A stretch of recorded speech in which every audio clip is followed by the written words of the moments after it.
Hello, I'm Howard Phillips Lovecraft, and today's question comes to us from Molly, who notes that many of my protagonists, while being very intellectual types, often have an intuitive way of bumbling through the narrative, and so she's curious to know how Sherlock Holmes, with his strict logic, his deductive skills, his powers of observations, would fare in my stories going up against Herbert West or Azathoth or the like.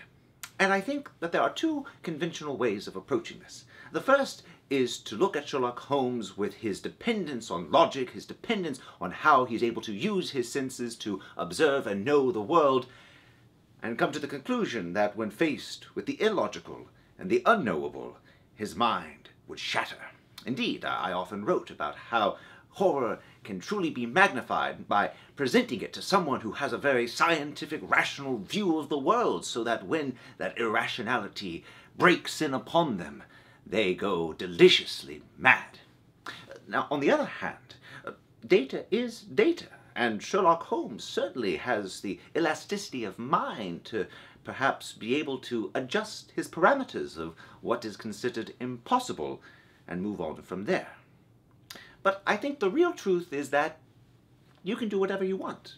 Just like Charles Dexter Ward or Kadath or Yog-Sothoth, Sherlock Holmes is an invention. He's a literary device that authors employ when they want to feel a bit smug about themselves. Not to say that the stories are not fascinating, and that as a character he certainly has many attributes that attracts the reader time and time again, but we can do what we like. It's all play.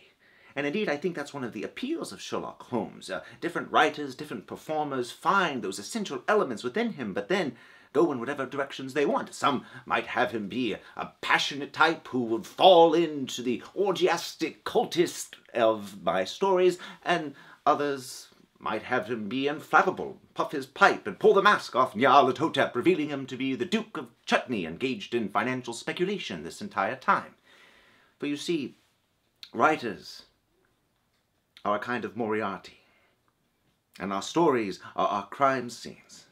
So once you have deduced just what sort of crimes the writer likes, figuring out everything else is, well, elementary. As always, I'm Howard Phillips Lovecraft.